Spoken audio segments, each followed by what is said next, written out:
kaya raya itu bukan tergantung dari berapa besar income yang Bapak terima. Itu kok banyak yang punya utang, Pak. Baru nabung 2 bulan, habis itu bulan ketiga ku cairkan lagi tabungannya. Ini ada nggak sih Pak tips dan trik di KMK supaya saya nabungnya konsisten? Mertua saya udah pensiun. Saya ini bukan sandwich generation lagi Pak. Saya ini generasi sandwich plus tempe penyet Pak. Hanya satu, mertua yang kaya biasanya cari mantu yang lebih kaya. Mayoritas UMKM itu problemnya adalah manajemen laci tadi. Dan itu ada surveinya loh Pak. Dan itu bukan hanya di Indonesia. Itu internasional, problem internasional. Itulah sebabnya kenapa dari 100% perusahaan yang berdiri, itu 94% itu gagal di tahun ke-10.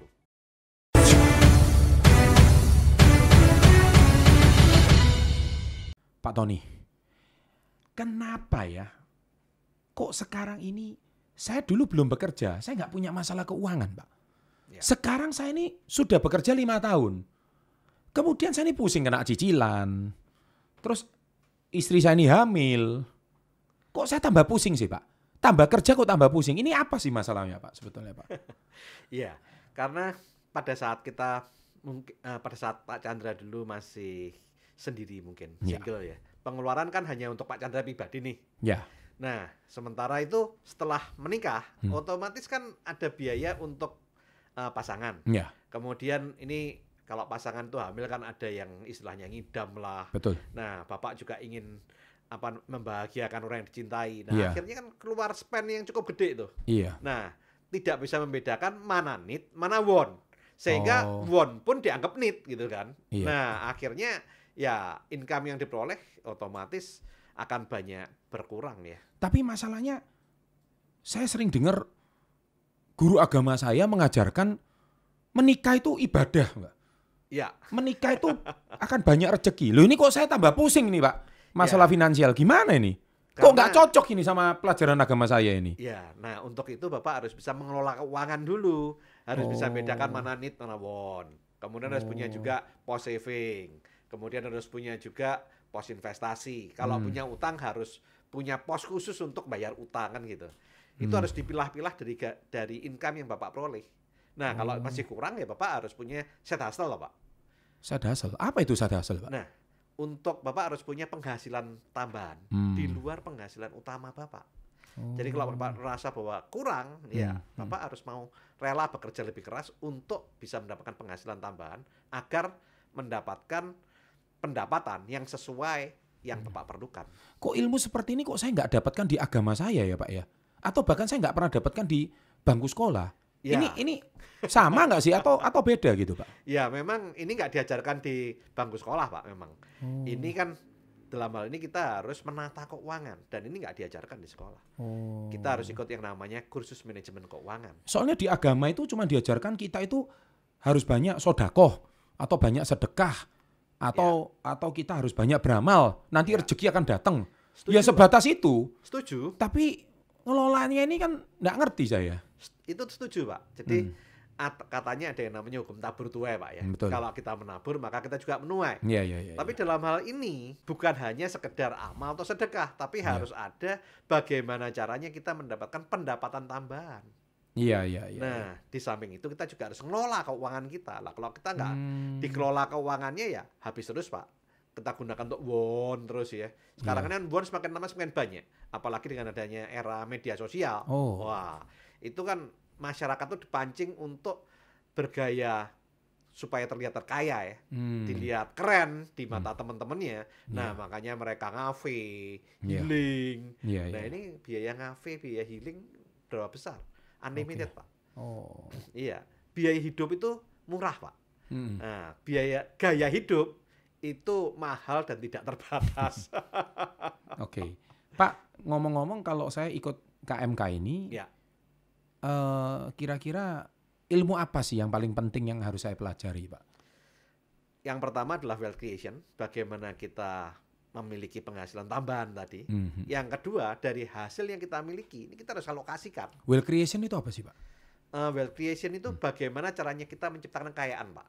Menciptakan kekayaan. Iya. Nah, kita kan bisa mendapatkan penghasilan itu dari 4 source income harusnya. Nah, dalam hal ini kebanyakan orang cuman single income. Oh. Nah, kalau mau berhasil, ya harus ada 4 source of income. Nah, Emang- nanti saya akan kupas itu di KMK. Emang semua orang bisa punya 4 source income itu, Pak? Bisa. Oh gitu? Iya, saya awalnya hanya single income. Oh. Mulai dari cuman gaji. Nah, tapi kemudian saya mulai mencari side hustle, jadi penghasilan kedua kan. Oh. Nah, kemudian ada penghasilan ketiga yang namanya passive income, dan penghasilan keempat hasil investasi, Pak. Oke. Nah sekarang apakah siapa yang cocok ikut KMK ini, Pak? Semua orang cocok, Pak. Oke. Semua orang, ya. Mulai dari yang punya uang, ya, Iya. dia cocok karena kalau punya uang tapi nggak bisa ngelola ya habis uangnya, Oke. ya kan. Oh. Kemudian yang nggak punya uang, apanya yang dikelola, Pak?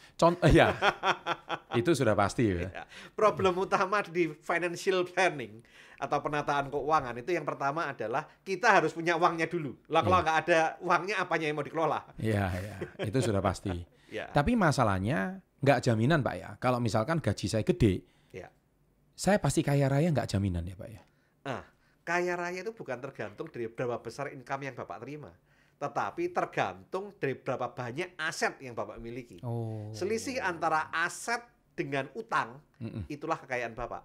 Berarti di KMK ini saya belajar cara ngelola aset ya, Iya, atau cara memanage aset. iya, Karena banyak orang yang hari ini sudah menghasilkan gaji, iya, tapi dia nggak bisa tabung, iya, nggak bisa konversi jadi aset. iya. Jadi sama aja seperti menguap gitu aja, Pak ya, uang gaji. Betul. Bahkan cukup banyak yang punya utang, Pak. Malah lebih banyak hutang. Saat ini kan banyak adanya penggunaan kartu kredit, adanya pay letter, Iya. adanya pinjol. Oh. Nah, itu membuat banyak orang sekarang yang tidak punya aset justru punya banyak utang. Nah, dalam KMK saya juga akan mengajarkan bagaimana caranya membereskan utang itu juga.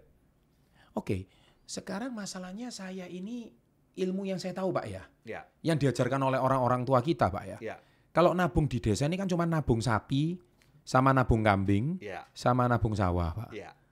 Emang ada nabung yang lain nggak, Pak? Yang supaya saya ini orang desa, Pak, Ya, bisa ngerti gitu. ya, Atau saya kerja di luar negeri, ya, ya kan? Saya ini bingung, Pak. Saya ini mau nabung apa? ya, Saya ini setengah mati cari uang di Taiwan, di Hong Kong, di Arab Saudi, ya, jadi TKI, TKW, ya, BMI, ya. pahlawan devisa. Yes. Pulang duit saya malah digarong suami saya, punya istri muda. Lah itu. Ini repot. Lah ini gimana ini, Pak? Saya Ya. ini apakah cuma satu-satunya sapi dan kambing? Nah, sedangkan ilmu yang saya tahu cuma itu, Pak. Sebetulnya banyak sekali instrumen investasi, Pak. Seperti sapi, kambing, sawah. Nah, kalau Ya. sawah itu kan larinya ke tanah ya sebetulnya ya. Nah, itu kan harga tanah kan semakin lama semakin naik. Nah, itu termasuk dalam aset nyata, Pak. Nah, kalau kambing, kemudian sapi. Nah, itu kan fungsinya sebetulnya ke arah bisnis kan itu. Nah, bisnis ini sebetulnya bisa kita kembangkan. Kalau bisnis yang terbuka, namanya ada go public IPO, Pak. Nah, itu bisa membeli saham misalkan. Dan di samping itu masih banyak lagi instrumen investasi yang lain. Jadi pada umumnya sih sebetulnya ada 2 macam jenis aset, yaitu aset nyata yang ada sekian banyak instrumen investasi, dan ada aset finansial yang juga banyak sekali instrumennya. Oke. Nah, itu otomatis saya butuh waktu yang cukup lama untuk menjelaskan itu di Iya. KMK saya bahas. Nah, masalahnya gini, saya tuh pengen ikut KMK, Ya, tapi saya lagi terjerat pinjol ini, Pak. Jadi saya ini pusing ya, dengan pinjol perpinjolan ini, Pak. ya, Sudah nomor saya disebar, ya, saya ini stres. ya. Apakah dia di KMK ada diajari cara bayar pinjol nggak, Pak? Ya, salah satunya itu, Pak. Salah satunya. Bagaimana cara melunasi utang. Oh gitu. Dan bagaimana caranya bisa mendapatkan income untuk melunasi utang tersebut. Karena kalau nggak ada penghasilan tambahan, ya susah untuk gimana caranya bisa beresin, Pak. Oke, Ya. oke. Terus gini, bicara soal nabung, Ya, saya ini sudah sering dengar, Pak, ya, di channel Success Before 30 yang diasuh sama saya. ya. Tapi kok nabung tuh kok susah sekali sih, Pak? Baru nabung 2 bulan, habis itu bulan ketiga ku cairkan lagi tabungannya. Ini ada nggak sih, Pak, tips dan trik di KMK supaya saya nabungnya konsisten? Nah, itu kuncinya adalah disiplin, Pak. Jadi menabung itu kuncinya disiplin. Iya. Nah, dalam hal ini kita harus punya 5 pos keuangan yang harus kita kelola saat kita mendapatkan gaji, Pak. Oh. Nah, nanti itu saya ajarkan bagaimana presentasenya, apa saja yang harus bagaimana caranya disiplin, bagaimana caranya ngelola. Nah, itu semuanya ada. Berarti kalau saya mengetahui 5 pos tersebut, Ya. saya akan jauh lebih disiplin ya Pak? Otomatis. Iya. Tapi kembali lagi tergantung dari diri kita ya yang utama ya. Iya. Tapi dalam hal ini kalau begitu kita sudah tahu pos-pos yang kita alokasikan, Ya. nah kita menjadi bisa lebih disiplin. Tapi kembali lagi ya, Berarti ada tipsnya? Ada tipsnya dong. Oh, jadi kalau selama ini saya nggak disiplin, itu ada penyakitnya ya? Iya, ada penyakitnya. Nah, Karena berarti- nggak ngerti, nggak bisa membedakan. Oh, iya. Kayak bagaimana membedakan need dan want, nggak ngerti. Oh. Saving sama investasi, nggak ngerti. Oke. Nah, terus kemudian bingung aja dengan utangnya. Atau Iya. justru untuk membayar utang gali lubang tutup lubang. Iya. Nah, kalau gali lubang tutup lubang, itu sebetulnya bukannya memperkecil utang, Iya. tapi justru memperbesar jumlah utangnya. Oke. Berarti saya ada di kesalahan, bukan cuma di disiplin, tapi mungkin definisi saya tentang menabung itu saya kurang detail. Betul. Sehingga mungkin saya nggak punya prioritas. Yes. Nah, betul. prioritas mana yang harus didahulukan di KMK diajarin ya Pak ya? Diajarkan, Pak. Dan Oh. untuk membedakan mana need, mana want. Iya. Kadang-kadang kita kan nggak ngerti mana need, mana want. Oke, gini Nah, Pak. Saya ini sekarang generasi sandwich. yes. Saya ini bingung Pak. Nyari duit ini harus kuberikan kemana dulu. Saya harus kasih ke tempat ibadah dulu, Ya, atau infak atau sodako dulu, ya, atau perpuluhan dulu, ya, atau ke orang tua dulu, ya, yang mana orang tua udah pensiun, yes, atau ke istri dulu, ya, atau ke anak dulu. ya. Ini serba harus diberi nih Pak. Orang tua saya Pasti. udah pensiun, Ya. mertua saya udah pensiun. Saya ini bukan sandwich generation lagi Pak. Saya ini generasi sandwich plus tempe penyet Pak. Udah penyet digencet banget. Istri anak nggak bekerja, anak masih sekolah, mertua juga udah pensiun. Saya harus larikan kemana dulu? Itu di KMK diajarin. Ya, Pak. Nah, makanya ada yang namanya posnit, Pak. Nah, di posnit itu kita harus ngelola. Mana yang dibagikan ke siapa aja. Nah, yang masalah itu bukan hanya need tadi, Pak. Want-nya ini loh, Pak. Nah, ini yang masalah. Nah, Oke. kalau memang harus memberi untuk ibadah, itu Iya. ya, itu masuk need juga. Untuk orang tua, ya itu jelas toh, orang tua, Iya. mertua, anak, istri itu jelas need, Pak. Iya. Nah, tapi kan ada berapa budget yang harus ada di posnit. Sampai saya mikir, waduh kalau hidup saya stres ini, saya salah menikah ini Pak. Apa saya harus nikah lagi aja ya Pak? Tambah pening, Pak. Tambah menikah. Mertuanya jadi dua kan. Tapi cari mertua yang kaya Pak. Masalahnya satu. Heeh. Mertua yang kaya biasanya cari mantu yang lebih kaya, Pak. Nah, ini problem ini ya. Berarti di KMK diajarin Pak ya, tips cari mertua kaya. Oke, intinya berarti ada kesalahan saya dalam pengelolaan keuangan. Ya. Oke, berarti selama ini saya ngelola duit ini ada nggak beres karena saya tidak tahu teorinya ini ya. Iya, iya, betul. Hmm. Dan ngomong-ngomong tentang sandwich generation, itu rasanya banyak orang kalau mengatakan sandwich generation itu rasanya kok yang tersiksa banget gitu ya. Ya, Nah, sebetulnya kalau Bapak ngomong sandwich, itu banyak rotinya atau banyak dagingnya? ya tergantung saya beli sandwichnya di mana dulu Pak. Kalau sandwichnya saya beli di tempat steak yang mahal, banyak dagingnya. Iya. Kalau saya beli di pinggir jalan, banyak rotinya. Pertanyaannya yang enak bagian mana, Pak? Yang enak ya kebanyakan dagingnya sih. Yang bagian tengah kan? Iya. Nah, sehingga sebetulnya Hmm. kita itu kan posisinya kalau sandwich kan berarti Anda tuh mengatakan bahwa Anda itu di tengah, Betul. kecepit sama anak dan kecepit sama orang Orang tua, tua dan kan gitu. mertua, ya. Tapi kan sebetulnya enaknya itu di Anda. Ya. Jadi Anda jangan merasa sebagai objek penderita, Hmm. tetapi justru harus merasa sebagai subjek yang mana Anda adalah orang yang memang harus menjadi dream maker, Pak. Hmm. Menjadi orang yang bisa membahagiakan orang tua, Hmm. bisa membahagiakan anak, bisa supaya orang tua dan anak itu bangga Ya, punya ya. anak atau punya orang tua seperti kita. Berarti benar ya. Kalau afirmasi bilang kalaupun suatu hari kita terlahir di keluarga miskin, Ya. pastikan kamu yang bisa mengubah Yes. garis kemiskinan itu menjadi garis kemakmuran. Iya. Dan pastikan itu orangnya it's you gitu ya. Jadikan Anda dagingnya. Oke. Jangan Anda jadi rotinya. Masa Anda mau jadi roti nanti yang neken anak Anda? Iya, iya. Berarti di KMK itu diajarin ya Pak ya? Ya, KMK itu tidak hanya melulu tentang bagaimana cara kita menata uang, Iya, tapi iya. juga bagaimana caranya kita menciptakan uang. Oh, Jadi keren. bukan hanya sekedar financial planning, bukan hanya sekedar menata uang. Kalau misalkan kita ikut training financial planning itu kan cuma diajarkan nata uangnya doang. Ya kita nata kalau uangnya nggak punya gimana caranya. Nah di KMK kita nggak hanya sekedar financial planning, tapi bagaimana caranya kita bisa membuat kemakmuran. Jadi financial planning itu hanya salah satu bagian daripada KMK. Oh banyak sekali ya. Oh iya jelas. Gini Pak, orang tua saya ini jualan bakso. Ya. Rame banget, Pak. Ya. Satu hari itu orangnya antri-antri, Pak. Yes.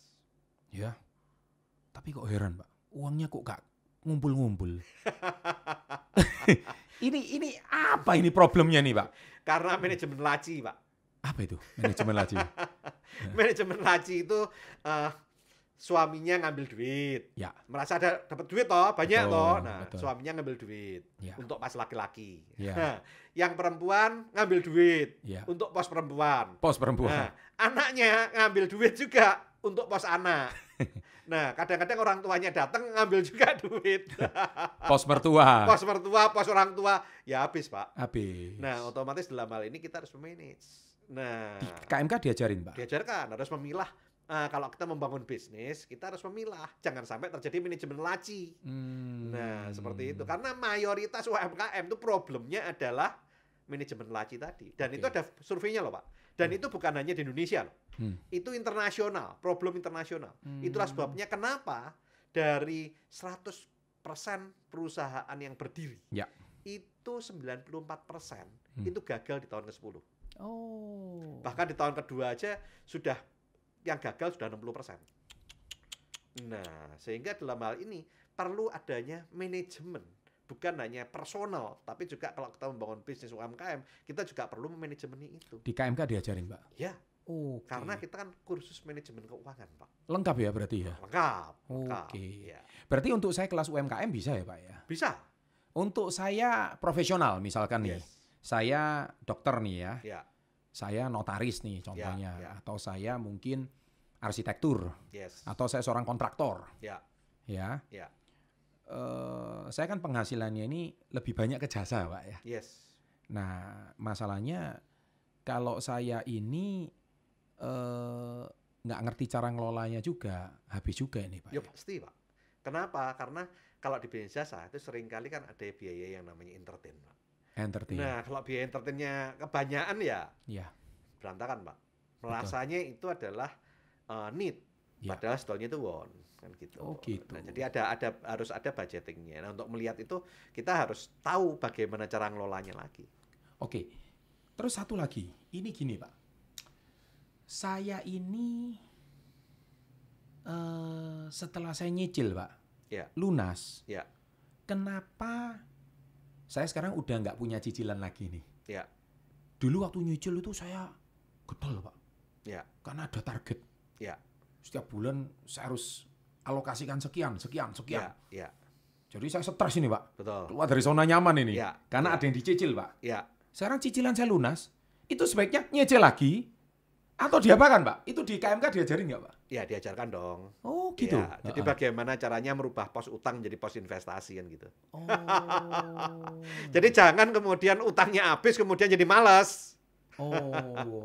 Berarti tetap habit itu harus dibangun? Ya harus. Kenapa? Karena kita kaya itu kan, sekali lagi saya tegaskan bahwa kekayaan itu adalah selisih antara aset kita dibandingkan utang kita. Nah, bukan berarti pada saat utang kita nol, kita tetap menjadi tambah kaya. Enggak juga. Kalau nggak ada aset yang ditambah juga enggak. Oh, I see. Soalnya di otak saya ini cuma bayar utang, Mbak. Iya. Tapi utangnya nggak kebayar-bayar.